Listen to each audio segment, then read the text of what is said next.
soy licenciada en psicopedagogía, con varios años en la experiencia en la parte clínica y acompañando niños, o sea, todos dentro de este campo de la diversidad, como decías vos.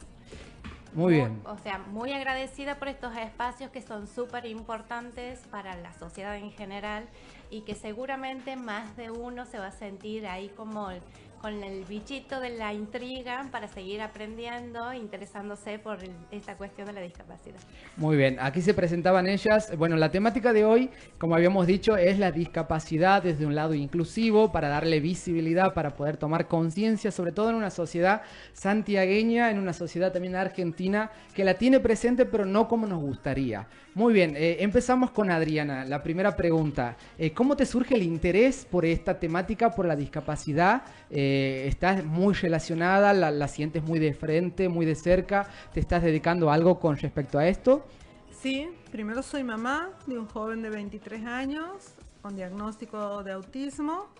Es una lucha constante, como he dicho, lo vivo desde primera persona, y esto me ha llevado a ver muchas cosas que hoy por hoy quiero modificar, si se quiere el término, porque hay mucho desconocimiento dentro de la sociedad.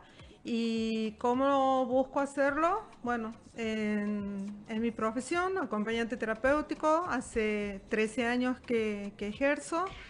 Eh, este lugar desde donde estoy puedo ayudar a las familias a tener más conocimiento sobre la temática que padece cada una de ellas, porque ninguna es igual, abriendo campos para poder sacar adelante a la persona, al familiar que toca de dentro, y buscando profesionales idóneos para la situación y con capacidad de pensar en modificar estas barreras, que enseguida la vamos a hablar, para poder considerar incluida a la persona neurodivergente.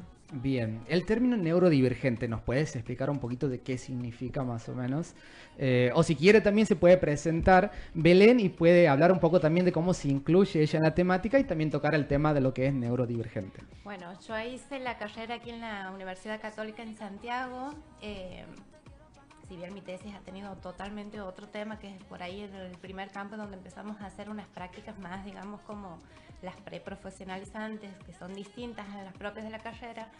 En consultorio en clínica muchas veces llegan niños que están con diagnóstico, otros que no.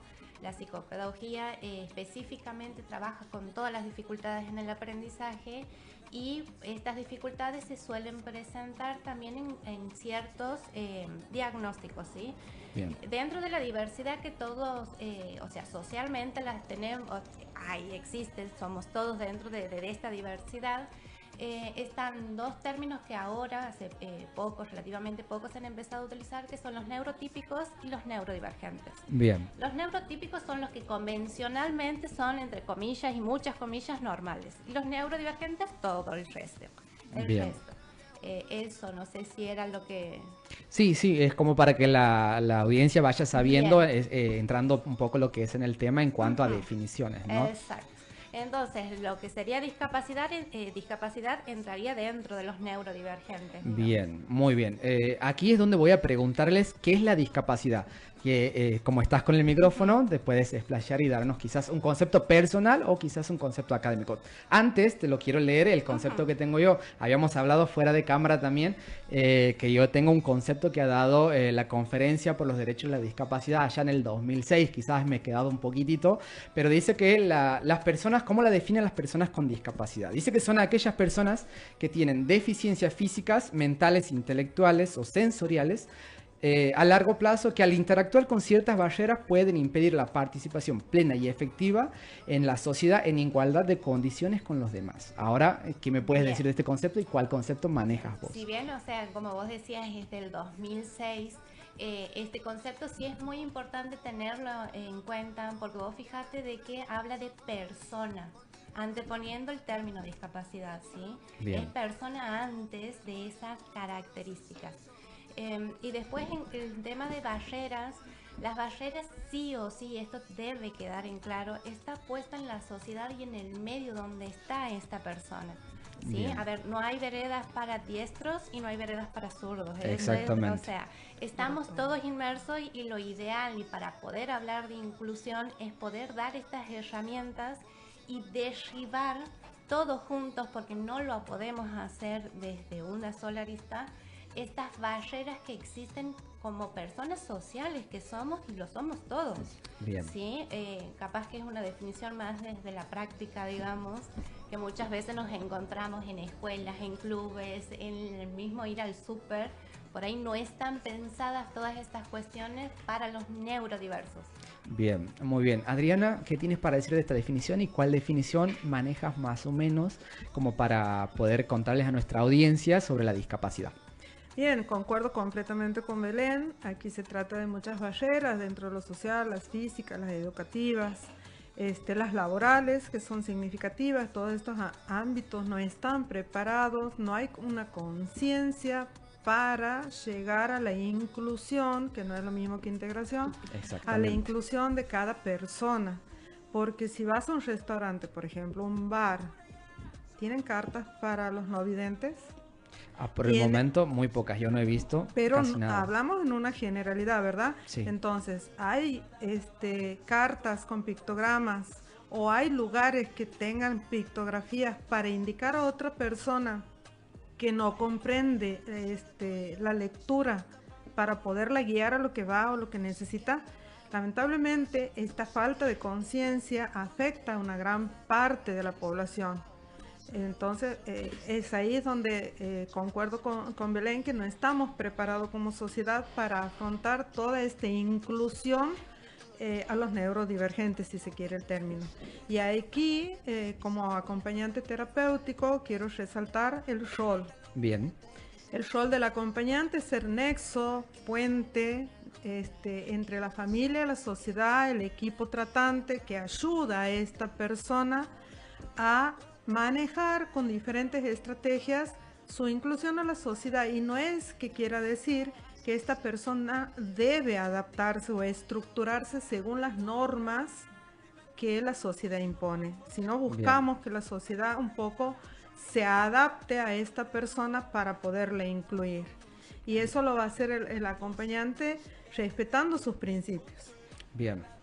Y una pequeña cosita más, Sí. y tener en cuenta, aprovecho también esto, porque también hace la inclusión y hace el cuidado de la persona en general, que un acompañante terapéutico no es enfermero o no es un cuidador domiciliario. Bien. Hay tareas que están muy en la cornisa de la diferencia. Pero hay que entender muy bien, el acompañante terapéutico no sigue indicaciones de un tratamiento médico, lo hace una enfermera. Un cuidado personal no lo hace el acompañamiento terapéutico, lo hace un cuidador domiciliario. Esta diferencia la marco porque, vuelvo a repetir, hay mucha confusión en la sociedad con respecto a este rol, a esta función del acompañante terapéutico. Y algo muy significativo, muy importante, es que jamás un acompañante terapéutico debe trabajar solo, siempre trabaja interdisciplinariamente. Muy bien. Pues la sociedad no está totalmente informada sobre esto. Muy bien. En cuanto también a cómo trabajan los licenciados en psicopedagogía esta temática. Bueno, a ver, la psicopedagogía en realidad tiene muchísimos campos laborales y podemos trabajar con todas las edades, digamos, desde muy pequeños hasta los adultos mayores. En cuanto a discapacidad, por ejemplo, en mi caso particular, hago trabajo clínico.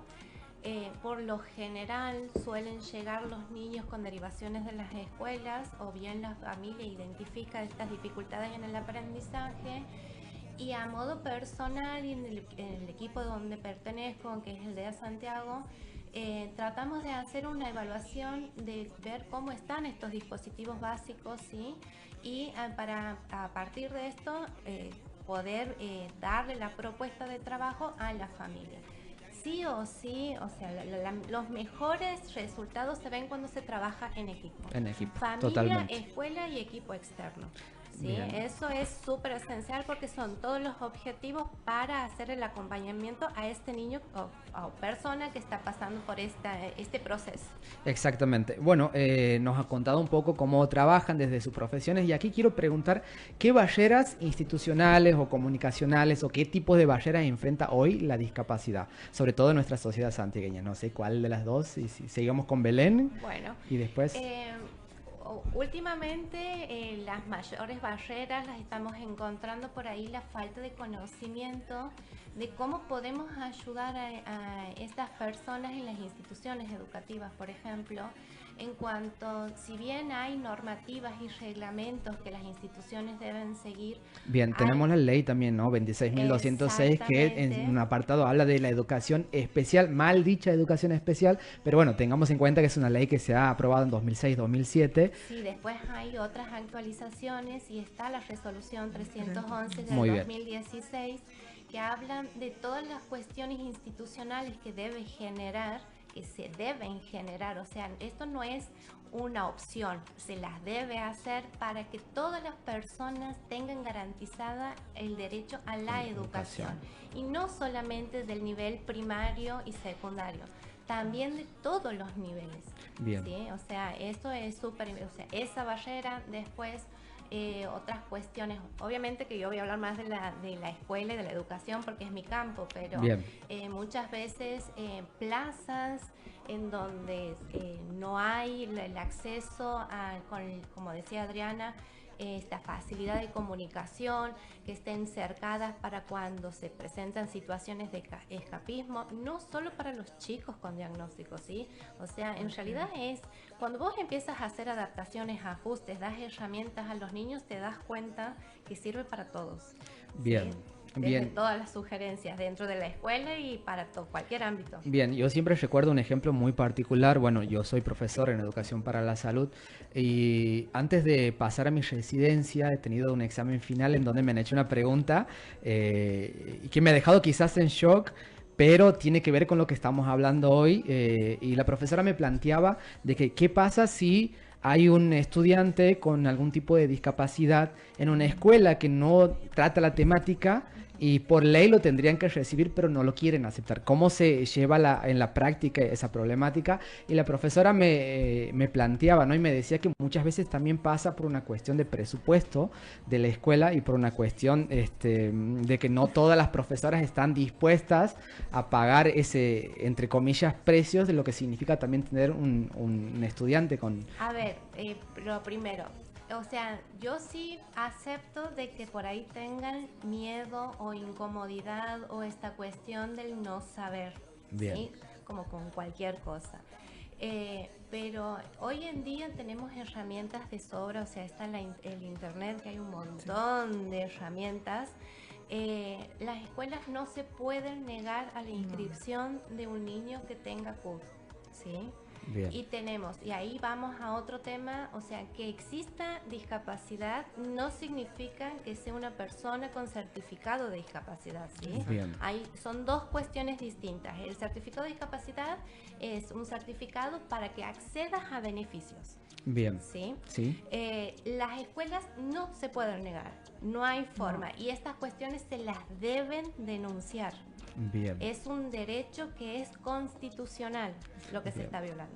Muy bien. En cuanto a las barreras físicas, Adriana, ¿cuáles son las que podemos encontrar en las instituciones? ¿Crees que Santiago del Estero presenta muchas barreras físicas institucionalmente o crees que la tenemos mucho mejor manejado, por así decirlo, que en otras provincias? Mira, me ha tocado acompañar en diversas instituciones. Hay instituciones que tienen rampa, ubicadas contra la pared y no en la parte central del ingreso a la institución, como diciendo, bueno, ahí está, por ahí subes. Con su señalización y todo lo correspondiente, ¿no? No, está la rampa, el pasamano, pero de un lado. Ah, bien. Y no hay la rampa de ingreso hacia la vereda, solo hacia la institución. Claro. Vemos rampas en las esquinas de la ciudad, no en todas. Esas rampas no tienen el pasamano para el impulso a la seguridad al bajar. Claro. Los diferentes comercios y así un montón de instituciones o de edificios no tienen acceso para una persona. Las veredas mismas, el desnivel, estrechas, no sé, infinidad de postes que achican el espacio para que pueda transitar una persona con bastón nomás. Bien. Otra con muleta, bueno, ni hablar de la silla de ruedas. Las mamás con sus cochecitos. Las mamás con sus cochecitos, o sea, familiar, digamos. Completamente, o sea, a toda persona que transite por una vereda o que tenga la necesidad de bajar por una rampa y no hay una seguridad. Muy bien. Bueno, estábamos también tocando en cuanto a las físicas que también se relacionan un poco con las que son culturales o sociales, porque podemos tener rampas y podemos tener señalizaciones, pero también depende de la sociedad en querer respetar esas barreras, esas cuestiones, ¿no? Bueno, ahí vamos como en una cadena. Sí. Porque si hablas de sociedad, la sociedad está formada obviamente por personas y esas personas tienen normas, quienes las dictan y así vamos escalando. O sea, esto es largo, esto es muy delicado, sí. Entonces se arma una cadena de responsabilidades y está bien que la englobes como sociedad, pero tenemos que tener en cuenta y ser coherentes y realistas de que es una cadena bastante burocrática a seguir y que parece que no tiene fin. Sí, sí, aparte también nombraba la sociedad porque está también en nosotros respetar, ¿no? Sí, esos espacios, porque muchas veces no los respetamos, ya sea estacionamiento, cuántas veces estacionamos sin querer o a veces queriendo, en donde hay un lugar para personas con discapacidad. También cuando en las rampas estacionan los autos, bueno, también las señalizaciones, también el estigma social que se ha generado, también la discriminación. Yo creo que lo más discapacitante que puede tener, de una sociedad es el prejuicio. Es el prejuicio. Es la falta de conocimiento, entonces reacciono atacando sin buscar la empatía. O sea, cualquier sociedad siempre va a estar mejor cuando hay empatía. Creo que son cuestiones muy básicas que no hace falta grandes cambios para hacer la diferencia en esas personas neurodivergentes. Bien, ¿cuáles son los prejuicios que a su pensar tiene hoy la sociedad con respecto a la discapacidad? Y la más grande es que el problema, porque así lo llaman, el problema lo tiene la persona. El problema no, o sea, bajo ningún concepto es la persona. No, o sea, la discapacidad no es una enfermedad. Exactamente. No es un problema matemático en donde le buscamos la solución. No, tenemos que aprender a respetar esas individualidades, esas características y darle todas estas herramientas, ¿sí? Ese creo que es el mayor prejuicio. El no detenernos y pensar cómo podemos hacer como para que mínimamente ese ratito que estoy compartiendo con esa persona neurodivergente sienta de que alguien, o sea, no pasa desapercibido. Claro. Bueno, hoy en nuestra sociedad, en estos estigmas, también tendemos a pensar y a tener como mítico muchas cuestiones con respecto a la discapacidad, ¿no? A veces pensamos o muchas personas piensan que son superiores, entre comillas, por decir que, bueno, no tienen ninguna discapacidad, o también se piensan que las personas con discapacidad, por ejemplo, no tienen relaciones sexuales, no tienen sentimientos, o son personas que quizás con un grado menor de coeficiente intelectual. Son cuestiones que la sociedad aún no deja de estigmatizar y tampoco hay como una gran conciencia colectiva que salga en defensa de los derechos de las personas con discapacidad. Y aquí, en cuanto a esta mirada de las personas con discapacidad, quiero recalcar tres paradigmas, tres formas de ver la discapacidad. Que el primero es el presidencia, algo así era, presidente. El tradicional, el modelo tradicional, le vamos a poner así. Tradicional, el modelo rehabilitador o asistencialista y el modelo social. Entonces, el primero, al ser tal tradicional, tenemos una exclusión de las personas con discapacidad de una sociedad en donde, bueno, se tendrían muchos pensamientos que era como un castigo de Dios, la discapacidad, como una persona directamente no se le daba como sujeto de derecho, podríamos decir de esa manera, no se la tomaba en cuenta. Después tenemos el modelo de rehabilitación, el modelo médico, el asistencialista, por así decirlo. El asistencialista era, como lo dice la palabra, asistencia a la discapacidad, con que, bueno, se pensaba en el pensamiento social que la discapacidad sí o sí tenía que ser resuelta en términos médicos, no había esa inclusión social, pero sí había una integración, aquí como decía Adriana, ¿no? Esa integración diferente a la inclusión, que la integración por lo menos se tenía en cuenta a las personas, pero se la tomaban como si fueran dos tipos de seres humanos, por así decirlo. Y tenemos el modelo social, ya es con un modelo mucho mejor, con una mirada social de la discapacidad, saliendo del médico clínico, saliendo del asistencialismo, y en donde se busca concientizar sobre todo en materia de derechos a las personas con discapacidad. Y les pregunto, la sociedad santiagueña, ¿en cuál de estos tres modelos las podemos ubicar? Es una pregunta durísima, pero... Pasa de que tienes, o sea, también la sociedad santiagueña es diversa. Tenemos instituciones en donde sí hay grandes intentos de inclusión, que tienen muy buenos proyectos y responden bien a esta cuestión, pero también tenemos las segregadoras estas de que venimos de allá, de la década del 50. Claro, en obviamente. Donde se los instituciones, o sea, de donde la Argentina es pionera en cuanto a discapacidad porque somos uno de los primeros países en que generamos las escuelas de educación especial. Y todavía tenemos muy arraigadas estas...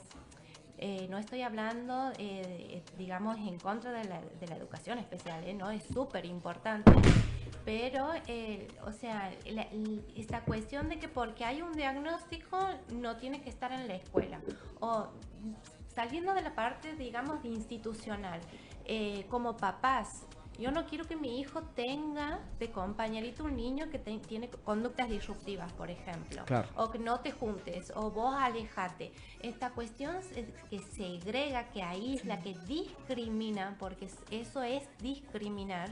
Entonces estamos ahí, o sea, tenemos la diversidad también. La diversidad también. Adriana, ¿en qué modelo lo podrías ubicar? Ahora sí, teniendo aquí mi machetito, no estaba tan errado, era presidencia, el primer modelo, rehabilitación, como habíamos dicho, y el modelo social. En la sociedad santiagueña, para ir cerrando, ¿en cuál modelo lo ubicarías? Y para dar un mensaje de reflexión, ¿qué se necesita en Santiago del Estero para cambiar la mirada sobre la discapacidad? Una pregunta muy profunda. Demasiado profunda. Sí, todavía estamos en una etapa de integración y de exclusión, como dice, a la vez.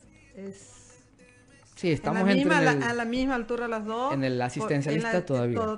Totalmente, porque, como decía recién la licenciada, que ven a un niño, una persona con discapacidad y ¿por qué no lo llevan a la escuela especial? Claro. ¿Por qué no va a un instituto para rehabilitarlo? Y sin embargo se olvidan que son personas, porque eso es lo que nos estamos olvidando, son personas. Ahora yo tengo una pregunta. En Santiago del Estero, porque vivimos aquí, ¿verdad? Esta sociedad se ha puesto a pensar que todos somos normales. Creo que no. No, porque hacemos una gran diferencia. La persona con discapacidad o el discapacitado o el que tiene una capacidad distinta. Bien. Seguimos escuchando esos términos. Sí. Entonces, de ahí te llevas en qué nivel estamos de conciencia en Santiago del Estero. Falta mucho, bien. Lamentable. Hay mucha lucha de padres, hay mucha asociación que luchan y luchan para ver a su hijo en una mejor posición. Y bueno, aquí la figura de un equipo interdisciplinario está muy... Fundamental. Sí, es muy necesario, es fundamental a la hora de ayudarlo con las estrategias, como decía recién Belén, y el acompañamiento para poderlo incluir es fundamental. Y cuando notas, y yo no te hablo solamente de que el equipo debe tratar específicamente, sino que ese equipo que hablo interdisciplinario es la familia, la escuela y el equipo de profesionales idóneos. Exactamente. Entonces, cuando ves y haces diferencia, sobre todo cuando la familia interviene. Bien. Interviniendo la familia, lo demás es un complemento a la vez. O sea, es un ida y vuelta aquí. Y te lo hablo no solo como mamá, sino también como terapeuta, porque he hecho hasta inserción laboral y es muy importante cómo el otro llega y realiza el trabajo con esta persona y cómo le incluye. Y aquí trabajo para la persona con discapacidad no hay. Bien, chicas, nos hemos quedado muy cortos con la temática. Sí. La verdad que hay muchísimo para hablar de esto. Nos pueden, para ir cerrando, dejar sus redes sociales, cómo las podemos encontrar para saber también un poco más de la temática o también para contratarlas de nuevo, para ir haciendo el contacto. Bien, o sea, sobre este tema dejo el Instagram del equipo, que es DEA Santiago. Ahí estamos subiendo constantemente herramientas para tanto equipos como familias, sobre todo. Bien, Adriana Alejandra Charul en Facebook. muy bien. Me pueden encontrar. Muy bien. Bueno, esto ha sido nuestra columna de salud y educación para la salud. Nos vemos, es quincenal, nos vemos dentro de 2 semanas y continuamos con esto que es Estudio de la Calle PM con Ben Gómez.